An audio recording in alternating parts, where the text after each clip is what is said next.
Ba't naman siya sumabit doon sa ano? Hindi niya nga natansyan. Hindi unang-una, pagpasok niya kasi ron, mamadali rin siya kasi. Tama kasi ng load yung time na yun eh. Dahil pinaback up lang siya, ayaw niya pumunta ron. Ayaw doon sa sanitary. Ikaw, dapat Kahit na, siyempre, parte pa rin ng trabaho na yun. kaya Palestino ka doon naman. Oo, nagbaback up ako. Siyempre, alam mo naman tayo. Trabaho na. Ingat. Diba?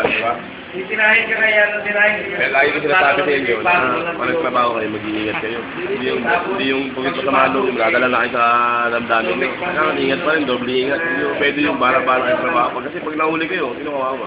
Kayo rin. Pag nakuha rampas, diba?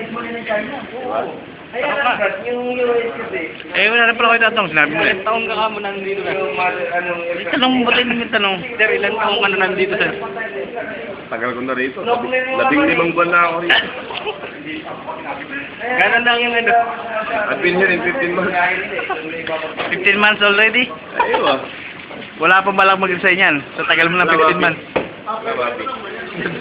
Dito mo na ginugol ang buong panahon mo. Ayun Ano, tumad sa Katir Basura.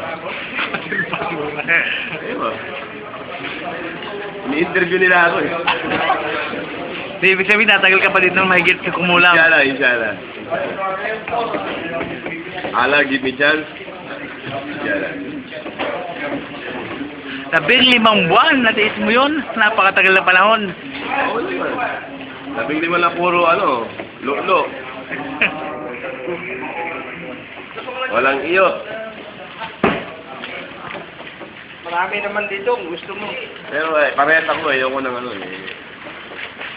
Hindi naman ako. Dito, ay trabaho. O, diyari na naman. 15 buwan na, puro ganyan ng trabaho rito. Sabi nyo, nahihirapan kayo rito. Tama na, Brad. Mamaya, nakadiscover na ako. Di naman. Try mo ha? Ilagay lang sa YouTube yun. Para ako kayo.